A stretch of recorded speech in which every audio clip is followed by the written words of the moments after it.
Hello दोस्तों, मैं साक्षी आप सभी का स्वागत करती हूँ मेरे channel infinite love and zoo में, जहाँ मैं आपके साथ हेक्स द सीक्रेट का थर्ड पार्ट शेयर करने वाली हूँ। तो पिछले एपिसोड में हमने देखा कि जिशु वैन केसिंग की उसकी ड्रेस सेलेक्ट करने में हेल्प करता है, जिससे वैन केसिंग तो बहुत ही ज़्यादा खुश हो जाता है और जिशु को भी अच्छा लगता है वैन के लिए किया गया अपने इस गेस्चर से। अभी जिशु सीढ़ियों से नीचे आ जाता है, फिर तभी वहाँ पर वैनिंग आ जाता है। वैनिंग जिशु को देखता है, जिशु भी वैनिंग को देखता है और जिशु वैनिंग के पास जाता है। अभी जिशु कहता है हाय वैनिंग, वैनिंग कहता है हाय, एंड फिर वैनिंग जिशु को ऊपर से नीचे तक देखता है और कहता है वेल काफ़ी हैंडसम लग रहा है उस ड्रेस में। अभी जिशु कहता है शुक्रिया, आप ही बहुत अच्छे लग रहे हैं। अभी वैनिंग कहता है थैंक यू, बट आप सीरियसली जिशु तुम मुझसे 3-4 बार अब तक मिल चुके हो, अब तो कम से कम ये फॉर्मेलिटीज़ छोड़ दो। पहली बात तो मुझे आप जनाब बिल्कुल पसंद नहीं है, फिर भी अगर कोई मुझसे छोटी एज वाला मुझे बोलता है आप, so it's okay, it's fine, पर हम दोनों तो लगभग सेम एज के हैं। प्लीज़ यार, ये आप जनाब मेरे सामने मत किया करो, मुझे बहुत अजीब लगता है। अभी उसकी बात पे जिशु हल्की से हंसता है, फिर कहता है आई एम सॉरी।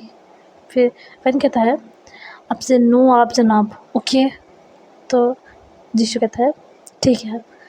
वैनिंग कहता है गुड। अभी वैनिंग इधर उधर नज़र घुमाता है और जिशु से कहता है बाकी सब कहाँ हैं। अभी जिशु कहता है आंटी किचन में ही है, मैं उनके पास ही जा रहा था, और जियांग और वैन तैयार हो रहे हैं, अंकल अभी घर पे नहीं है। तो वैनिंग कहता है ऑल राइट, चलो फिर मैं भी तुम्हारे साथ किचन में चलता हूँ। अभी उस पर जिशु नोट करता है और वो दोनों ही किचन में चले जाते हैं। अभी किचन में मिसेस जंग चाय छान रही होती हैं, स्नैक्स उन्होंने ट्रे में पहले से ही लगा कर रखे हुए होते हैं। अभी तभी वहाँ पे वैनिंग और जिशु आ जाते हैं। वैनिंग तुरंत से ही मिसेस जंग की तरफ आता है उनके पाँव छूने के लिए, और उसकी हाथ सुनकर मिसेस जंग उस तरफ देखती भी हैं। तो अभी वैनिंग फिर उनके पाँव छूता है, फिर वो उससे ब्लेसिंग्स देती हैं और फिर कहती हैं वैनिंग तुम कब आए। अभी वैनिंग कहता है जस्ट अभी मिसेस जैंग कहती हैं चलो अब तुम दोनों बाहर बैठो, मैं ये स्नैक्स और चाय लेकर आती हूँ। तभी जो जिशु थोड़ा पीछे खड़ा हुआ था वो आगे आता है और कहता है आंटी मैं आपकी मदद कर देता हूँ। तभी मिसेस जैंग कहती हैं नहीं मैं लेकर आ जाऊँगी ना, तुम लोग बाहर जाओ। तभी वैनिंग कहता है बिल्कुल नहीं, आप बाहर जाइए, मैं और जिशु से लेकर आते हैं। अभी मिसेस जैंग कहती हैं अरे ऐसे कैसे, मैं बस लेकर आ रही हूँ, तुम चलो तो बाहर। वैनिंग कहता है नहीं मम्मी आप जाइए, मैं और जिशु से लेकर आते हैं। अभी जिशु और वैनिंग ऐसे ज़िद करे जा रहे होते हैं, तो मिसेस जैंग फिर हार मानकर चली ही जाती हैं किचन से। अभी जो वैनिंग होता है वो कहता है जिशु काम करो, तुम चाय ले जाओ, स्नैक्स मैं ले आता हूँ। अभी उसके बाद पर जो अपना जिशु होता है वो नोट करता है। अभी जिशु चाय लेकर जो किचन था उससे जो लिविंग एरिया था वहाँ पर आ गया होता है, और चाहे वो जैसे ही रखता है तभी उसे ऊपर वाले कमरे के खुलने की आवाज़ आती है। एंड ऑब्वियसली वो वैन केसिंग का ही रूम था, उसने ही दरवाज़ा खोला था। एंड गेट खुलते ही जो अपना जिशु होता है वो तुरंत ही ऊपर की तरफ देखता है, एकदम ऐसे जैसे कि वो उस दरवाजे के खुलने का ही वेट कर रहा था, वैन के बाहर आने का ही वेट कर रहा था वो, जो कि वो कर रहा था, क्योंकि कहीं ना कहीं वो क्यूरियस था ये जानने के लिए कि उसने जो जिशु को ड्रेस दी थी अपनी पसंद से, वो उस ड्रेस में कैसा लगता है। एंड जब जिशु इनको देखता है तो वाकई वो बहुत ही ज़्यादा खूबसूरत लग रहा होता है उस ब्लैक वाली ड्रेस में जो उसने चुनी थी वैन के लिए। अभी जिशु तो वैन को देखे ही जा रहा होता है और वैन इस बात से बेखबर अपना नीचे आ रहा होता है। अभी जो वैन होता है उसे जब रियलाइज़ होता है कि उसे कोई देख रहा है तो वो जिशु की तरफ देखता है, एंड जिशु तुरंत से ही अपनी नज़रें नीचे कर लेता है। अभी जो वैन होता है वो नीचे आ जाता है। अभी जिशु, मिसेस जैंग और वैन वहाँ भी होते हैं। वैन को देखकर मिसेस जैंग कहती हैं अरे वाह मेरे बेटा तो कितना सुंदर लग रहा है। अभी उनकी बात पर वैन स्माइल करता है और कहता है थैंक यू मैम। उसके बाद वो जिशु की तरफ देखता है और महज वो एक सेकंड के लिए ही देखता है उसे, उसके बाद वो अपनी नज़रें नीचे कर लेता है। पर जिस तरह से उसने अभी ऋषि को देखा था, उसकी नज़रों से साफ पता चल रहा था कि वो चाह रहा था कि ऋषि से बताए कि उसे वो कैसा लग रहा है, उसे वो ठीक लग रहा है, अच्छा लग रहा है कि नहीं। अभी ऋषि जो होता है वो ये चीज़ समझ तो जाता है, पर वो वैसे कुछ ना कहते हुए मिसेस जैंग की तरफ देखता है और कहता है, मैं किचन में जाके देखता हूँ कि वैनी को कहाँ देर हो रही है, शायद उसे कब ढूंढने में दिक्कत हो रही होगी। और ये कहकर वो वहाँ से किचन की तरफ चला जाता है। लेकिन वो किचन तक पहुँच पाता तब तक वैनिंग ही वहाँ से बाहर आ जाता है किचन से चाय की ट्रे लेकर। अभी जो वैन होता है वो भी वैनिंग को देखता है और कहता है, जी चाची। अभी जो वैनिंग होता है वो वैन की तरफ देखता है और कहता है, अरे कमाल लग रहे हैं साले साहब आप तो। अभी जो वैन होता है स्माइल करता है और कहता है, थैंक यू जीजा जी। उसके बाद पर वैनिंग स्माइल करता है। फिर वो और जिशु दोनों ही जो लिविंग एरिया था वहाँ पे आते हैं और वैनिंग जो था ट्रे रखता है। फिर कहता है, मम्मी जहाँ कहाँ है। अभी उसके बाद पर मिसेस जैंग कहती हैं, रूम में ही है, तैयार हो रही है। अभी वैनिंग कहता है, ठीक है मैं उसे लेकर आता हूँ। तो मिसेस जैंग नोट करती हैं और वैनिंग वहाँ से चला जाता है जहाँ के रूम की तरफ। अभी वैन जिशु और मिसेस जैंग ही वहाँ पे होती हैं। तभी मिसेस जैंग का फ़ोन बजता है। वो देखती है तो उनके किसी फ्रेंड का फ़ोन होता है। अभी मिसेस जैंग उन दोनों की तरफ देखती है और कहती है, मैं बस 1 मिनट में आई। तो जो वैन और जिशु होते हैं वो दोनों ही नोट करते हैं एंड मिसेस जैंग फिर वहाँ से चली जाती हैं। अभी वैन और जिशु ही होते हैं वहाँ पे लिविंग रूम में। अभी जो जिशु होता है वो जान के ही ये कहता है, और फ़ोन से याद आया, मेरा फ़ोन भी किचन में ही रह गया है, मैं लेकर आता हूँ। और ये कहकर वो जाने लगता है। तभी वैन बड़ी ही हिम्मत करके उससे पूछ लेता है। वैन कहता है, ऋषि जी वो मैं कैसा लग रहा हूँ, ठीक तो लग रहा हूँ ना। एंड वैन का पूछा ये प्रश्न जीशु को इतना सुकून दे रहा होता है, इतना ज़्यादा उसे अच्छा लग रहा होता है, क्योंकि वो यही चाह रहा था, उसे यही चाहिए था कि वैन उससे अपनी आंखों से नहीं अपने अल्फाजों से पूछे कि वो कैसा लग रहा है। अभी ना जीशु के चेहरे पे प्यारी सी स्माइल होती है। फिर वो वैन की तरफ पलट के देखता है, पर अभी उसके चेहरे पे कोई स्माइल नहीं होती। पर फिर वैन को ऊपर से नीचे तक देखता है और फिर एक अजीब सा फेस बनाता है और फिर वैन की तरफ देखता है और नाम ऐसे रिलाता है। अभी उसकी बात सुनकर वैन कहता है, नहीं अच्छा लग रहा। तो जो जिशु होता है वो नाम ऐसे रिलाता है। अभी वैन का तो दिल ही टूट जाता है। अभी ये देखकर जो जिशु था वो हल्का सा स्माइल करता है, बहुत हल्का सा। फिर वो वैन के पास आता है और कहता है, तुम इस ड्रेस में नहीं, ये ड्रेस तुम पर अच्छी लग रही है। अभी उसकी बात सुनकर तो वैन जिशु को देखने लग जाता है। अभी जिशु वैन के थोड़ा पास आता है और वैन की जो शर्ट थी वो उसके कॉलर को ठीक करने लग जाता है, जो कि ठीक से नहीं बने थे। एंड वैन के जिद तो बहुत ही ज़्यादा नर्वस हो रखा हुआ होता है जिशु के सडन से करीब आने से और उसका कॉलर ठीक करने से। एंड कॉलर ठीक करने के बाद जिशु वापस से पीछे हट जाता है और फिर अपनी आर्म्स फोल्ड करता है और कहता है, अब परफेक्ट लग रहे हो। अभी वैन का चेहरा तो लाल होने लग जाता है ब्लशिंग के कारण। एंड इस सिचुएशन पे जो जिशु था उसकी ना हार्ट बीट बहुत तेज़ चलने लग जाती है वैन को देखकर, क्योंकि उसे वैन इस समय इतना प्यारा लग रहा होता है, इतना अच्छा लग रहा होता है कि उसकी नज़र ही नहीं हट रही थी वैन के ऊपर से और उसकी दिल की धड़कनें बहुत तेज़ होती चली जा रही थी। एंड अब फाइनली जो जिशु था वो वैन से अपनी नज़र हटाकर वहाँ पर सोफे पे आके बैठ जाता है। एंड थोड़ी देर में जियांग और वैनिंग भी आ जाते हैं और उसके बाद मिसेस जैंग भी आ जाती हैं। अभी वो सभी लोग चाय पीते हैं और उसके बाद मिसेस जैंग को बाय करके वो सब वहाँ से निकल जाते हैं। अभी वो लोग फर्स्ट तो मूवी देखने जाते हैं, उसके बाद थोड़ी बहुत शॉपिंग करते हैं वो लोग और फिर वो लोग अम्यूज़मेंट पार्क जाते हैं घूमने के लिए। वहाँ पर भी वो लोग बहुत इंजॉय करते हैं और वहाँ जो उनकी पसंद के झूले थे। अभी वो सभी झूले झूलने के बाद वैनिंग कहता है, गाइस चलो अभी ड्रैगन वाला भी झूला झूलते हैं। तभी रिशांग कहती है, वैनिंग तुम और जिशु चले जाओ, मैं और वैन नहीं रुकते हैं। तभी वैनिंग और जिशु दोनों ही कहता है, पर तुम्हें तो ये पसंद है। अभी शांग कहती है मुझे पसंद है पर वैन को डर लगता है, इसलिए तुम दोनों जाओ, मैं और वैन यहीं रुकते हैं। तभी वैन कहता है ऐसे कैसे? फिर वो वैनी की तरफ देखता है और कहता है जीजा जी, दीदी ना बहुत पुरानी बातें बता रही हैं, पहले लगता था डर पर अब नहीं लगता। अभी शांग कहती है अच्छा, झूठ बोलेगा मेरे सामने? वैन कहता है नहीं थी, मैं झूठ नहीं बोल रहा। अभी हॉस्टल में भी हम लोग गए थे कुछ समय पहले, मेला देखने सब दोस्त लोग। तो जियांग स्टिल उसे घूर घूर के देख रही होती है। फैन कहता है अरे दीदी मैं सच कह रहा हूँ यार, यकीन मानो मेरा। अभी जियांग कहती है ठीक है फिर। उसे लगता है कि शायद मैं सच ही कह रहा होगा, अभी दोस्तों के साथ तो इंसान डेयरिंग हो ही जाता है। अभी तभी जीशु कहता है डोंट वरी जियांग, मैं हूँ ना इसके साथ। अभी उसकी बात पर जियांग स्माइल करती है और नोट करती है। अभी वो सभी लोग जो झूला था उसके ऊपर आ जाते हैं, लेकिन जहाँ पर वैन और जीशु थे वहाँ पर वो आखिरी का हिस्सा था और वहाँ पर कोई नहीं बैठा था, क्योंकि वो झूला बहुत ज़्यादा वो था ना ऊंचा, तो वो जगह पे बैठते तो काफ़ी ज़्यादा डर लगता। तो वहाँ पर कोई नहीं था, वो जगह खाली थी, उसके पीछे वाली जो सबसे आखिर थी वो जगह खाली थी। बाकी सभी जगह जो थी वो भर चुकी थी। वो जगह इतनी जल्दी भरी थी कि जियांग और मैनिंग जैसे ही वो जो उनकी सीट थी वहाँ पे बैठे थे, उसके बाद तुरंत से ही सारी जगह भर गई थी।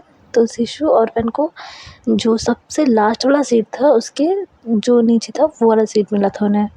अभी जीशु और वैन वहाँ पे बैठे हुए होते हैं और वैन जो होता है वो बहुत ज़्यादा घबराया हुआ होता है, क्योंकि ऑब्वियसली उसने झूठ बोला था जियांग से कि उसे डर नहीं लगता। उसे इस झूले से बहुत डर लगता था और इस बार तो बैठे भी वो लोग बहुत अच्छी जगह पे थे।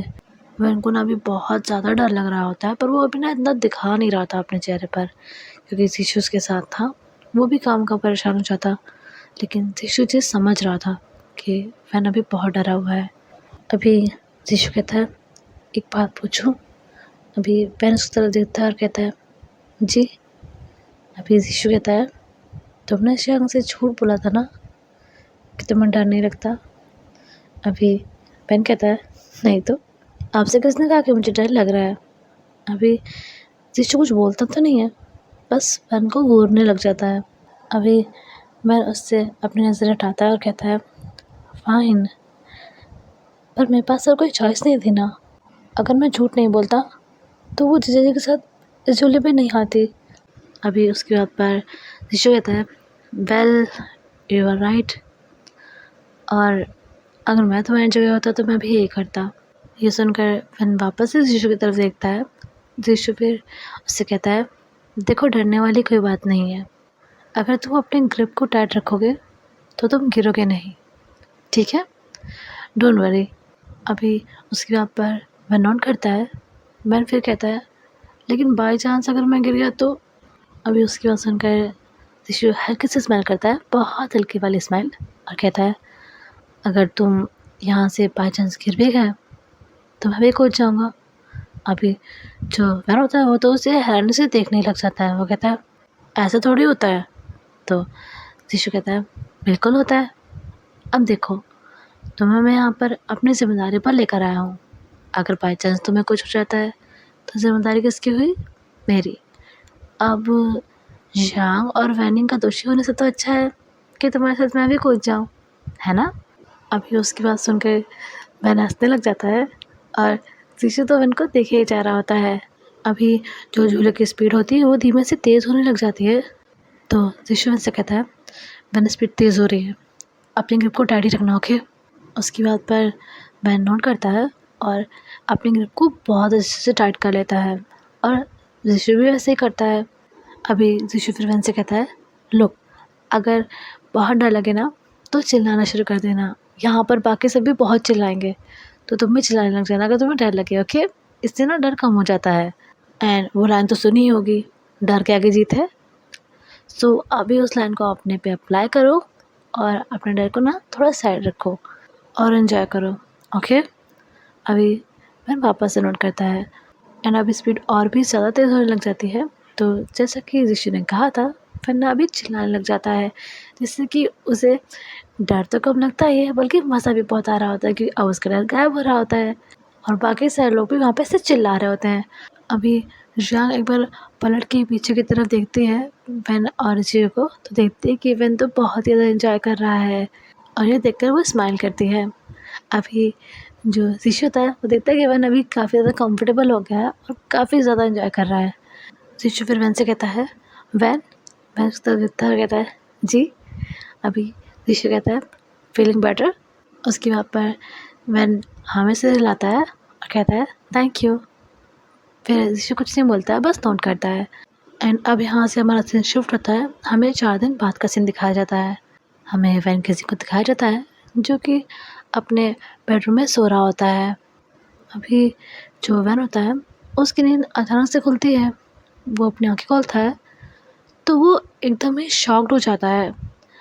वो अपनी आँखें खोलने के बाद अपने रूम में नहीं होता है, वो उसी कब्रिस्तान में होता है जो कि उसने उस दिन देखा था जब वो अपने बोर्डिंग स्कूल से अपने घर आ रहा था।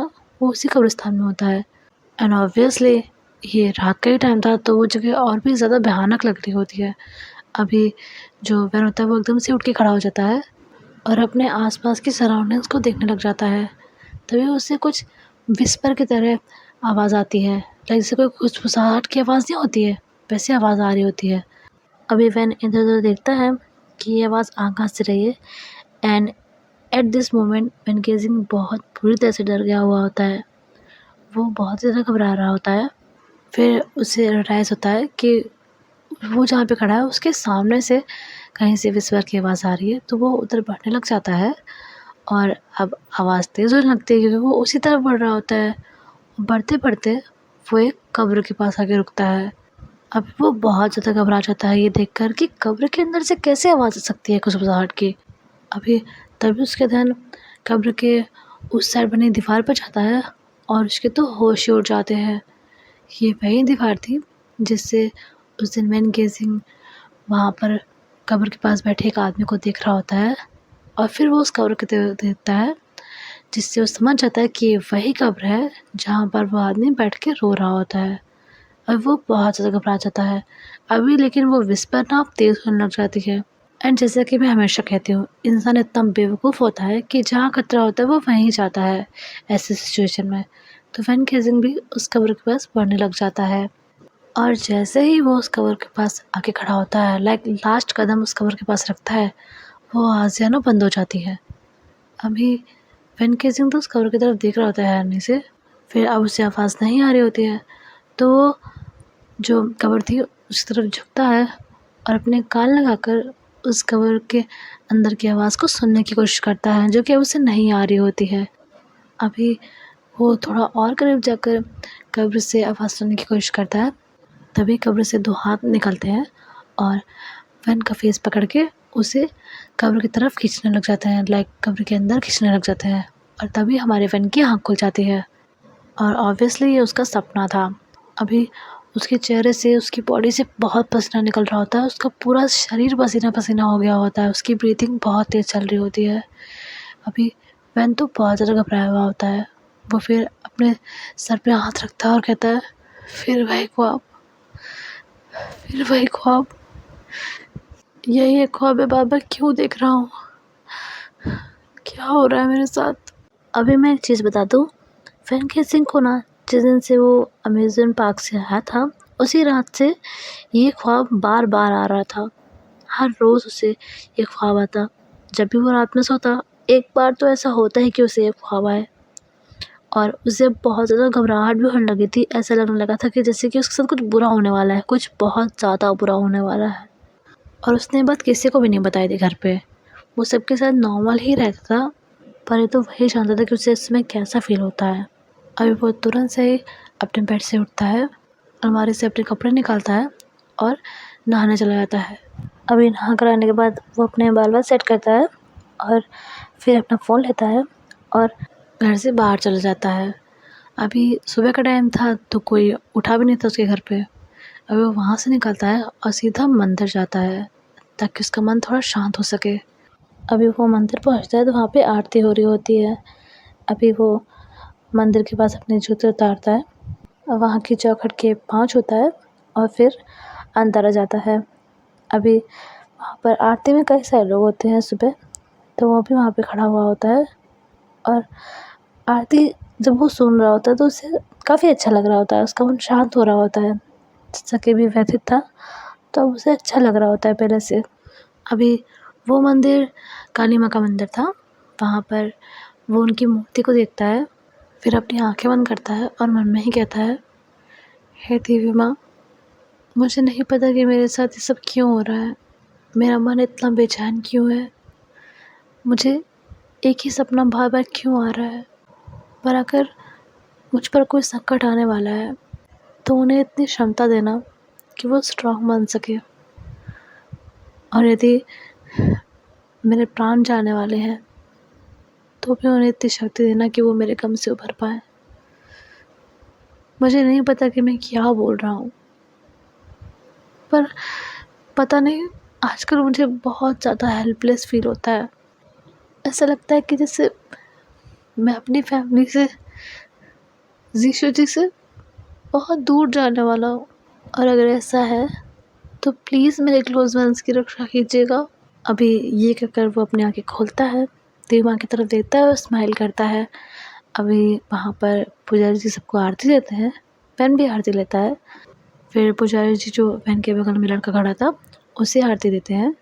अभी वो लड़का आरती ले रहा होता है, तभी वैन का ध्यान उस लड़के की हाथ की घड़ी पे जाता है और घड़ी को देखने के बाद वो तुरंत से ही उस लड़के के फेस की तरफ देखता है, तो ऑब्वियसली वो अपना यीशु होता है।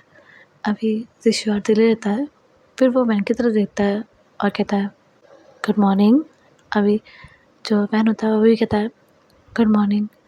अभी फिर वो दोनों ही देवी माँ की तरफ देखते हैं और वहाँ पर सभी लोग देवी माँ के पाँव छूने के लिए जा रहे होते हैं। फिर जब वो लोग चले जाते हैं तो वैन केसिंग और यीशु भी वहाँ पे जाते हैं और देवी माँ के पाँव छूने के बाद वो लोग फिर मंदिर से निकल जाते हैं।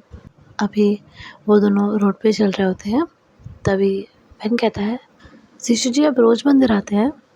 तो यीशु उसकी तरफ देखता है और कहता है, नहीं रोज़ तो नहीं आता।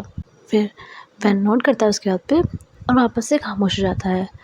अभी जो यीशु होता है वो वैन को बहुत ही ध्यान से देख रहा होता है, क्योंकि वैन आज नर्वस नहीं था जैसे कि वो हमेशा होता था। वो शांत था, बहुत ज़्यादा शांत, और वो काफ़ी ज़्यादा परेशान भी लग रहा होता है, जो कि वो छुपाने की कोशिश कर रहा होता है, पर यीशु ये चीज़ समझ रहा था कि वो काफ़ी ज़्यादा परेशान है। वो कहता है, वैन वैन उसकी तरफ देखता है और कहता है, जी। अभी यीशु कहता है, क्या कोई बात है जो तुम्हें परेशान कर रही है? वैन कहता है, नहीं तो, ऐसा तो कुछ नहीं है।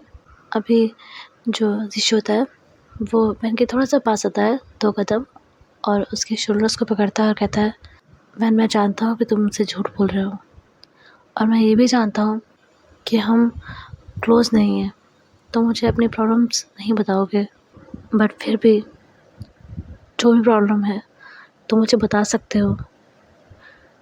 देखो प्रॉब्लम्स को मन में रखने से वैसे भी कुछ नहीं होने वाला है, तो प्लीज़ मुझे बताओ, शायद मैं तुम्हारी कोई हेल्प कर पाऊँ। अभी जो वैन होता है वो फिर से एक फिक्स स्माइल करता है और कहता है, नहीं, कोई भी प्रॉब्लम नहीं है, मैं ठीक हूँ, बस रात को ठीक से सो नहीं पाया था इसलिए सर भारी भारी सा हो रहा है, नथिंग एल्स। अभी यीशु होता है वो समझ जाता है कि अभी ये बताएगा नहीं, तो फिर कुछ नहीं बोलता है, बस नोट करता है। एंड वैन मन में ही कहता है, सॉरी यीशु, पर मैं खुद नहीं जानता कि मैं कैसे आपको एक्सप्लेन करूँगा, मुझे माफ़ कर दीजिएगा। अभी वैन और यीशु ऐसे ही चल रहे होते हैं। फिर यीशु कहता है, सो कितने दिन की छुट्टियाँ मिली थी तुम्हें यहाँ आने के लिए? अभी वैन कहता है, बस आज भर की है। अभी ये चीज़ सुनकर यीशु तो एकदम ही शॉक हो जाता है। वो कहता है, आज भर की? अभी वैन जो होता है वो उसे देख के स्माइल करता है और कहता है, जी, कल मुझे रात तक वहाँ पहुँचना होगा। अभी यीशु फिर कहता है, तो फिर कब आओगे? वैन कहता है, अगले साल दिवाली के टाइम पे। अभी ये सुनकर तो यीशु को बहुत ही ज़्यादा बुरा लगता है। वो फिर कहता है, तो आज रात तुम्हारी यहाँ पे आखिरी रात होगी? वैन कहता है, जी, आखिरी रात होगी मेरी। अभी ऋषि फिर नोट करता है, फिर ऐसे ही चलने लग जाता है। फिर वो कहता है, एक बात कहूँ? अभी पेन कहता है, जी कहिए। अभी ऋषि कहता है, अगर कभी कभी मुझे तुमसे बात करने का मन करे तो क्या मैं तुम्हें कॉल कर सकता हूँ वहाँ पर? अभी जो वैन होता है वो तो सुन के एकदम से शॉक्ड हो जाता है और उसे बहुत खुशी भी हो रही होती है। वैन कहता है, क्यों नहीं, बिल्कुल, आपका जब मन करे आप मुझे कॉल कर सकते हैं, बस क्लासेस के टाइम पे नहीं। अभी उसकी बात सुनकर जो ऋषि होता है वो हंसने लग जाता है और वैन भी हंसने लग जाता है। फिर जो ऋषि होता है वो कहता है, नंबर? उसके ऊपर वैन कहता है, ओह हाँ। फिर वो अपना फ़ोन निकालता है और जो ऋषि होता है उससे अपना नंबर दे देता है। उसके बाद वो दोनों थोड़ी देर ऐसे बात करते हैं, फिर अपने अपने घर चले जाते हैं। अभी हमें रात का सीन दिखाया जाता है। जो वैन केजिंग होता है उसने और उसकी फैमिली ने ना डिनर कर लिया होता है और अभी वैन केजिंग अपने रूम में बैठा हुआ होता है। तभी उसका फ़ोन बजता है। वो फ़ोन की तरफ देखता है तो उसमें ऋषि जी लिखा हुआ होता है। वो फ़ोन स्क्रीन की तरफ देख के स्माइल करता है और फिर फ़ोन उठाता है और कहता है, हेलो। तो इस तरफ से ऋषि कहता है, छत पर आ सकते हो अभी? अभी वैन तो एकदम से ही शॉक्ड हो जाता है। वो कहता है, क्या, छत पे? ऋषि कहता है, हाँ, क्या हुआ, नहीं आ सकते? अभी वैन कहता है, नहीं नहीं, मैंने ऐसा कब कहा, रुकिए मैं आता हूँ। उसके बाद सुनकर ऋषि हल्के से स्माइल करता है और कहता है, जल्दी आओ, अगर 5 मिनट में तुम ऊपर नहीं आए तो मैं वापस चला जाऊँगा। अभी वैन कहता है, नहीं नहीं नहीं, मैं आ रहा हूँ आ रहा हूँ। और ये कहकर वो कॉल को कट कर देता है।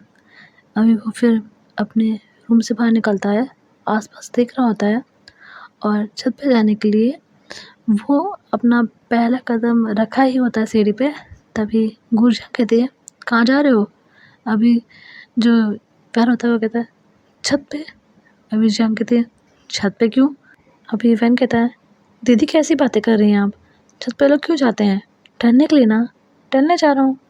जान कहती है, ठीक है, लेकिन जब नीचे आना तो ये जीने के दरवाजे की कुंडी लगा देना, ओके? वैन उसकी बात पे नोट करता है और जियान वहाँ से फिर चली जाती है सोने के लिए। अभी जब वैन ये इत्मीनान कर लेता है कि जियांग चली गई है तो तुरंत से ही तेज़ स्पीड से ऊपर आता है और जो जीने का गेट होता है वो ऊपर से बंद कर देता है। उसके बाद जब वो गेट को अच्छे से बंद कर लेता है तब वो छत की तरफ पलट के देखता है तो वो पाता है कि जो जीशु है वो उसी बॉर्डर के ऊपर बैठा हुआ है पैर लटका के, जहाँ से कुछ दिन पहले वैन केजिंग जीशु को देख रहा था। अभी वो वैन की तरफ ही देख रहा था। वैन अभी उसके पास आता है और कहता है, इतनी रात को यहाँ क्यों बुलाया मुझे, कोई कोई ख़ास बात थी क्या? अभी जीशु कहता है, तो तुम्हें अच्छा नहीं लगा मैंने तुम्हें छत पर मिलने बुलाया? अभी वैन कहता है, नहीं, मेरा वो मतलब नहीं था, मैं बस क्यूरियस था कि आपने मुझे क्यों बुलाया है, कोई इमरजेंसी थी क्या? अभी जो जीशु होता है वो हल्के से स्माइल करता है और कहता है, हाँ थी। वैन कहता है, क्या, कोई सीरियस बात है? अभी जीशु कहता है, अपना हाथ आगे करो। अभी वैन कहता है, क्या? जीशु कहता है, हाथ आगे तो करो बाबा। अभी वैन अपना हाथ आगे करता है। जीशु उसके हाथ पे एक प्यारा सा ब्रेसलेट बनाता है। अभी वैन उस ब्रेसलेट को देखता है, फिर जीशु की तरफ देखता है और कहता है, ये किस लिए? अभी जो जीशु होता है वो उस बॉर्डर के ऊपर से कूद कर उतर जाता है और कहता है, तुम्हारे लिए, तुम्हारा गिफ्ट। अभी वैन कहता है, कैसा गिफ्ट? अब जीशु कहता है, तुम जा रहे हो तो तुम्हारा फेयरवेल गिफ्ट। अभी वैन उस ब्रेसलेट को उतारता है और कहता है, सॉरी पर मैं इसे नहीं ले सकता। अभी जीशु कहता है, पर क्यों? अभी वैन कहता है, मैं बस नहीं ले सकता। जीशु कहता है, तुम मुझे कारण बताओगे? वैन कहता है, इट्स टू एक्सपेंसिव और मैं इसे नहीं ले सकता। जीशु कहता है, फाइन। वो उस ब्रेसलेट को अपनी शर्ट की जेब में रखता है और कहता है, गुड नाइट देन, कल मिलते हैं। और ये कहकर वो जाने लगता है। तभी जो फैन होता है वो जीशु की जो आस्तीन होती है उसे पकड़ता है और कहता है, रुकिए। अभी जीशु रुक जाता है और फैन को देखने लग जाता है।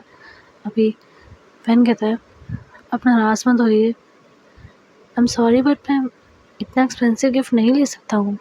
अभी जीशु कहता है, गिफ्ट एक्सपेंसिव हो या फिर रोड से ली हुई कोई चीज़, गिफ्ट गिफ्ट होता है और उसे जब कोई मना करता है तो बहुत दुख होता है। अभी वैन कहता है आई एम सॉरी, जीशु कहता है नॉट एक्सेप्टेड, पहले ब्रेसलेट पहनो उसके बाद सॉरी एक्सेप्ट होगा। अभी वैन कहता है घर में अगर कोई पूछेगा इतना महंगा ब्रेसलेट कहाँ से आया तो मैं क्या कहूँगा उन्हें। अभी जीशु कहता है उन्हें मैं संभाल लूँगा। अभी वैन फिर कुछ नहीं बोलता है। जीशु अपने शर्ट से वो वापस से ब्रेसलेट निकालता है और वैन के हाथों में पहना देता है और कहता है इसे उतारना मत कभी, ओके। अभी जो वैन होता है उसका मन तो नहीं था इस ब्रेसलेट को लेने का क्योंकि ये काफ़ी महंगा था, लेकिन उसका एक तरफ से मन कर भी रहा था क्योंकि जीशु से दे रहा था गिफ्ट, लेकिन उसके कुछ मॉरल्स भी तो थे। पर अब जब ब्रेसलेट हाथ में आ ही गया था तो वो क्या ही करता। अभी वो जीशु के बात पर स्माइल करता है और हाँ में सिर हिलाता है। अभी जीशु जो होता है वो वैन की एक कदम क्लोज आता है, ज़्यादा नहीं बस एक कदम क्लोज आता है और कहता है अब मुझे जो तुमसे चाहिए वो मैं मांग सकता हूँ। अभी वैन तो बहुत ही ज़्यादा कंफ्यूज हो जाता है।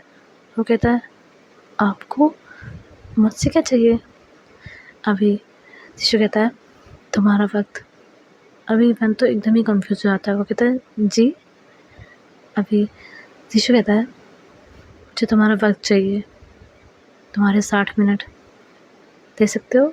अभी उसके बाद पर वैन स्माइल करता है और कहता है जी बिल्कुल, इसमें क्या है। अभी जो जीशु होता है वो कहता है थैंक यू। अभी वैन की नज़र जो छत पे झूला लगा हुआ था बड़ा वाला उस पे जाती है। वो फिर जीशु की तरफ देखता है और कहता है बैठ के बात करें। अभी उसके बाद पर जीशु नोट करता है, फिर वो दोनों ही उस झूले के पास आते हैं और उस पर बैठ जाते हैं। अभी जो जीशु होता है वो कहता है सो तुम आर्किटेक्चर बनना चाहते हो। अभी वैन कहता है जी, और आप क्या करते हैं। अभी जीशु कहता है फैमिली बिजनेस संभालता हूँ, लाइक हमारी रेस्टोरेंट्स की चेन है उन्हें संभालना होता है। बट अभी त्यौहार चल रहा है तो एक वीक के लिए सब काम को बंद कर रखा हुआ है एंड परसों से काम को वापस से रिस्टार्ट करना है। अभी जो वैन होता है वो नोट करता है। वैन फिर कहता है अच्छा अगर मैं अपने दोस्तों को लेकर आपके रेस्टोरेंट पे आऊँ तो क्या आप मुझसे भी पैसे लेंगे। अभी जीशु कहता है ऑफ कोर्स, अब घोड़ा घास से दोस्ती कर लेगा तो खाएगा क्या। अभी उसके वहाँ पे वैन भी हंसने लग जाता है और जीशु भी हंसने लग जाता है। अभी जीशु फिर कहता है जस्ट किडिंग। अभी वैन कहता है जानता हूँ।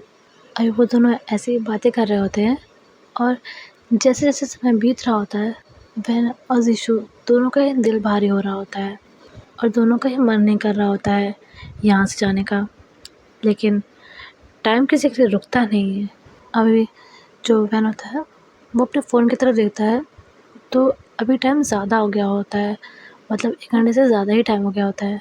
वो फिर जीशु की तरफ देखता है और कहता है आई थिंक मुझे चलना चाहिए, अगर कोई जग गया तो प्रॉब्लम हो जाएगी, मुझे अगर रूप में ना पाया उन लोगों ने तो। अभी जीशु कहता है ठीक है।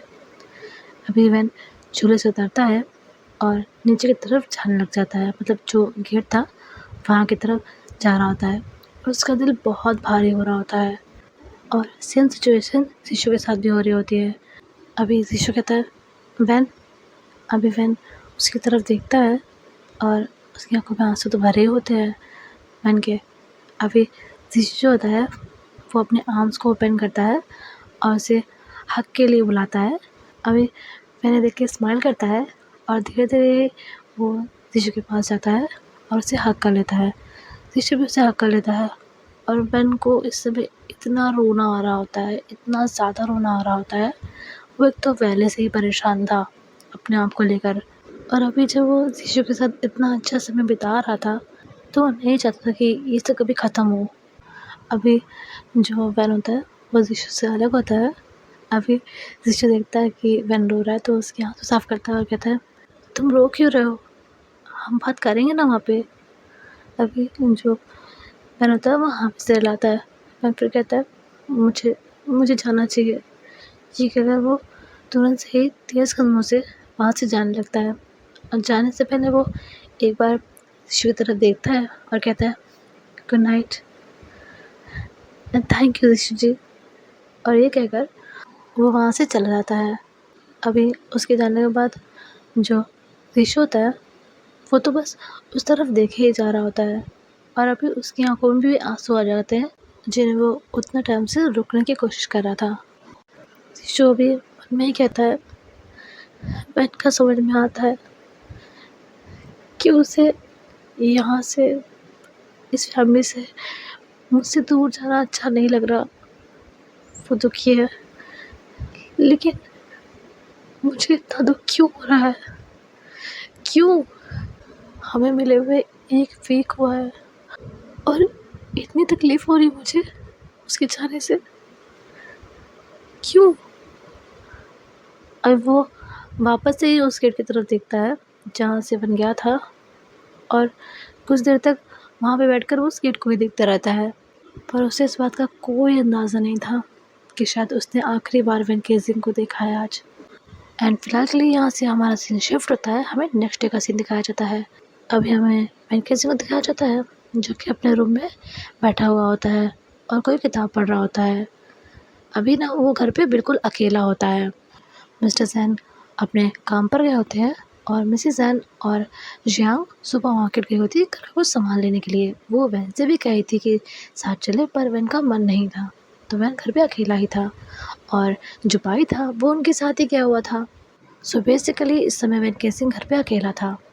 अभी हमें प्रिंस को दिखाया जाता है जो कि उनके घर पे नज़र रख रहा होता है और फिर खुद में ही कहता है ये सही मौका है ये लॉकेट वैन केसिंग तक पहुँचाने के लिए।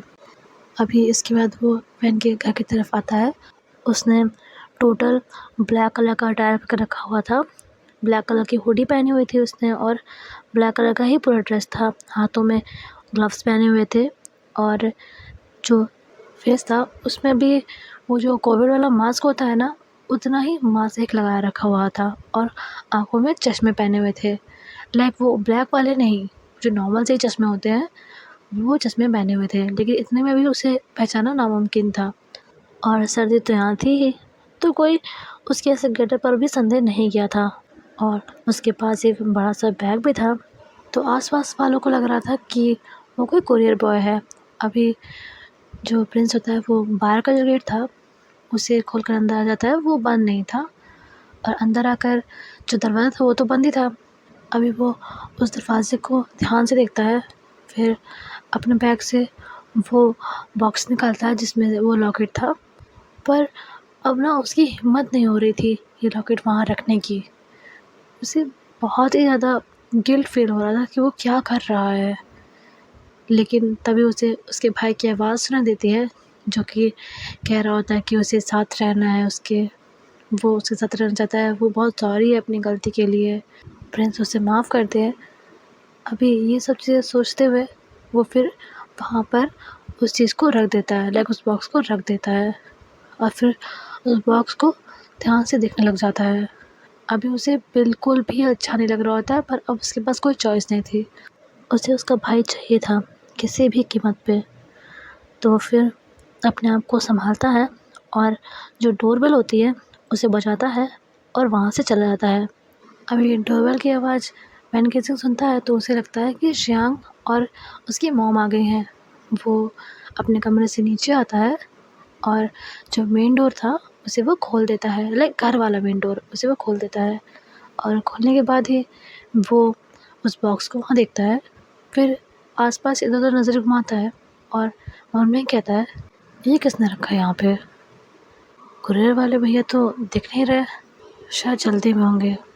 ये बोलकर वो नीचे झुकता है और उस बॉक्स को उठा लेता है और जैसे ही वो उस बॉक्स को उठाता है उसे उसी नाइटमेयर के ग्लिम्स आने लग जाते हैं जो उसे हर रात आता है।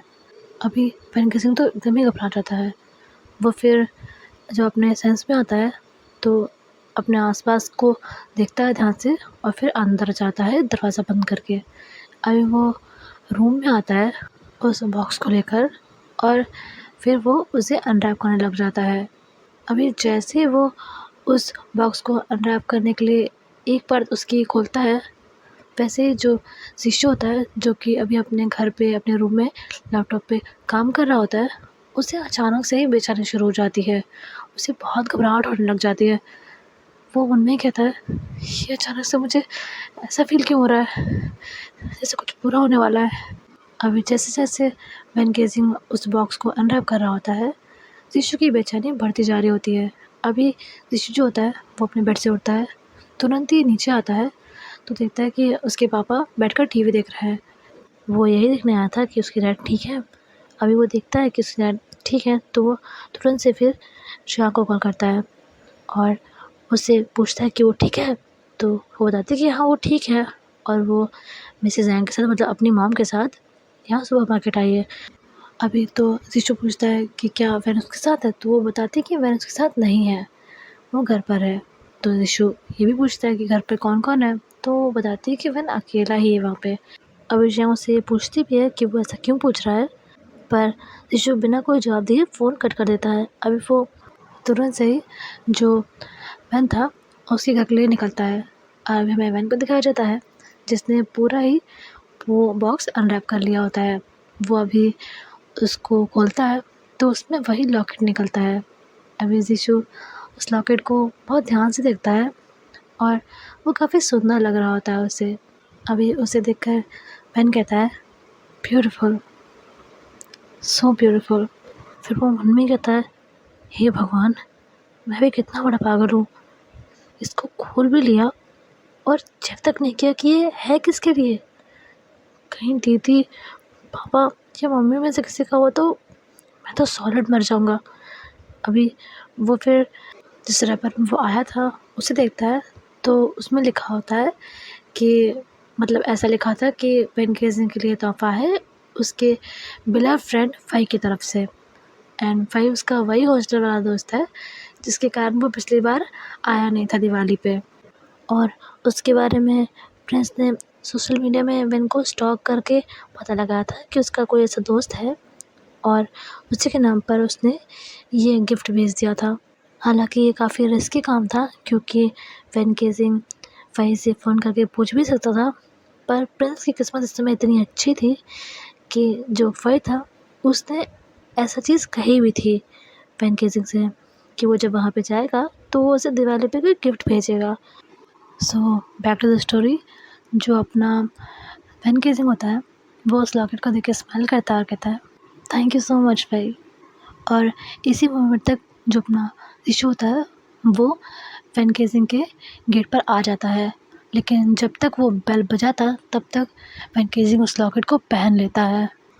एंड इधर जो अपना इशू होता है वो बेल को बार बार प्रेस कर रहा होता है, पर ऑब्वियसली कोई रिस्पॉन्स नहीं हो रहा होता है। और हमें वैन केजिंग को दिखाया जाता है जिसने अभी जस्ट लॉकेट पहना हुआ होता है, वो बेड पे बैठा हुआ होता है, अपना हेड हल्का सा नीचे करके, और फिर वो तुरंत से ही बेड पे गिरता है और ऐसा लग रहा होता है जैसे कि कोई उसके हाथ पैरों को दबा रहा है और कोई उसका गला दबाने की कोशिश कर रहा है, पर वैन केसिंग अपने हाथ पैरों को बिल्कुल भी हिला नहीं पा रहा होता है।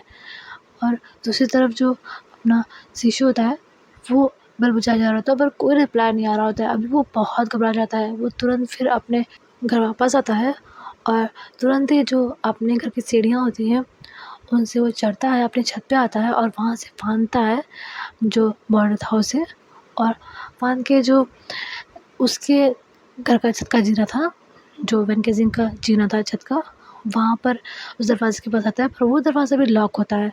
अभी शिशु उस दरवाज़े को बहुत बार धक्का देता है, अपने पैरों से भी उस पे बहुत बार किक करता है एंड फाइनली वो दरवाज़ा खुल जाता है। अभी वो वहाँ से तुरंत ही नीचे आता है वैन केजिंग के कमरे की तरफ। वो वैन केजिंग के कमरे के आगे आता है और दरवाज़ा खटखटाता है और कहता है, वैन, वैन दरवाज़ा खोलो। वैन, तुम मेरी बात सुन रहे हो? वैन दरवाज़ा खोलो, तुम मुझे सुन सकते हो? Van open the damn door please, please दरवाज़ा खोलो। हमें वैन केजिंग को दिखाया जाता है जो कि अभी बेड पे ऐसे गिरा हुआ होता है और कमरे की पूरी लाइट्स फ्लिकर कर रही होती है, और ऐसा लग रहा था जैसे कोई वैन केजिंग को मारने की कोशिश कर रहा है, लाइक उसका गला दबा रहा है और वो बिल्कुल भी उठ नहीं पा रहा होता है। उसकी आँखों से पूरा आँसू-आँसू निकल रहे होते हैं और यहाँ पर जो अपना जीशु होता है वो बार-बार वैन को आवाज़ दे रहा होता है। अभी जो शिशु होता है वो फिर कुछ समझ नहीं पाता कि वो क्या करे, तो वो जो उसने ऊपर किया था वो यहाँ करने का सोचता है।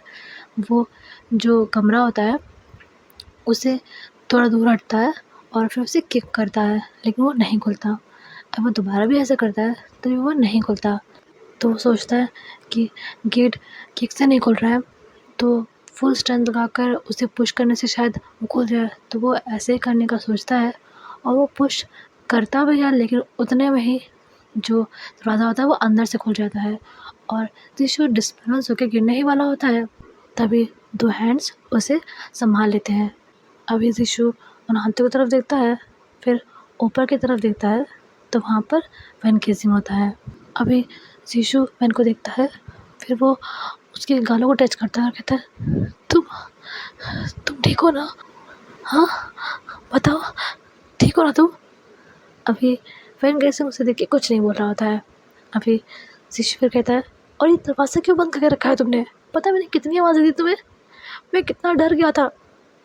मैंने 2 बार इस दरवाज़े को तोड़ने की कोशिश भी की और अभी भी यही कर रहा था। तीसरी बार जब तुमने दरवाज़ा खोला, कर रहे थे तुम? हाँ, क्या कर रहे थे? अभी वैन कहता है, माफ़ कीजिएगा, मेरी वजह से आपको इतनी तकलीफ़ हुई, पर मैं तो बस मूवी देख रहा था कानों में हेडसेट लगाकर, तो आपकी आवाज़ नहीं आई। अभी उसके बाद पर जो टिश्यू होता है वो स्माइल करता है और अपने हाथ वैन के गालों से हटाता है और कहता है, कोई बात नहीं, पर नेक्स्ट टाइम से प्लीज़ थोड़ा केयरफुल रहना। उसके बाद पर वैन स्माइल करता है और हाँ में सिर हिलाता है। फिर टिश्यू कहता है, ओके, और मुझे चलना चाहिए। वैन कहता है, hey why don't you join me? हम दोनों साथ में मूवी देख सकते हैं। अभी टिश्यू कहता है, नहीं, मुझे कुछ काम है, काम अधूरा ऐसे ही छोड़ के चला आया था। अब उसके बाद पे वैन कहता है, ठीक है। अभी जो टिश्यू होता है वो नोट करता है और फिर वहाँ से चला जाता है। अभी उसके जाने के बाद जो वैन होता है उसके चेहरे की जो स्माइल थी वो डिसअपीयर हो जाती है।